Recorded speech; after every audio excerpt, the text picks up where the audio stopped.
চট্টগ্রামের আনোয়ারায় মধ্যরাতে বৈদ্যুতিক শর্ট সার্কিট থেকে আগুন লেগে পড়ে নিঃস্ব হয়ে গেছে একটি পরিবার। ঘর হারিয়ে অসহায় পরিবারটি খোলা আকাশের নিচে অবস্থান করছে।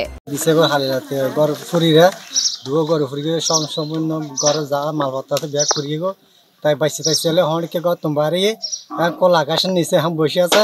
মাননীয় প্রধানমন্ত্রী হাসা কিছু সহযোগিতার জন্য আবেদন জানাচ্ছি। বুধবার রাত 12টার দিকে উপজেলার বটতলী ইউনিয়নের পশ্চিম বড়ইয়া গ্রামের হাতুর বাপের বাড়ির ইসহাকের বাড়িতে এই অগ্নিকাণ্ডের ঘটনা ঘটে। অগ্নিকাণ্ডে প্রায় 10 লাখ টাকার ক্ষয়ক্ষতি হয়েছে বলে দাবি করেছে ক্ষতিগ্রস্ত পরিবারের সদস্য ইসহাক।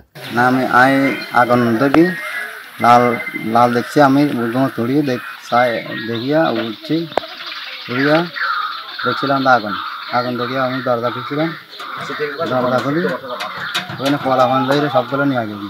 বাইরে থেকে আমি গরু পুড়ে গেছে 2 লাখ টাকা, মাছানা কিছু বাইর করতে পারিনি, সবগুলো পুড়ে গেছে। তিনি বলেন, কিছু বোঝার আগে আগুনের লেলিহান শিখায় আমাদের বসতঘর পুড়ে ছাই হয়ে যায়। ধান, চাল, স্বর্ণালঙ্কার, আসবাবপত্র, এমনকি বাড়ির পাশের একজন থেকে 2টো গরু নিয়ে পালন করছিলাম। কিছুই রক্ষা করা সম্ভব হয়নি। সব হারিয়ে আমরা এখন নিঃস্ব হয়ে গেছি।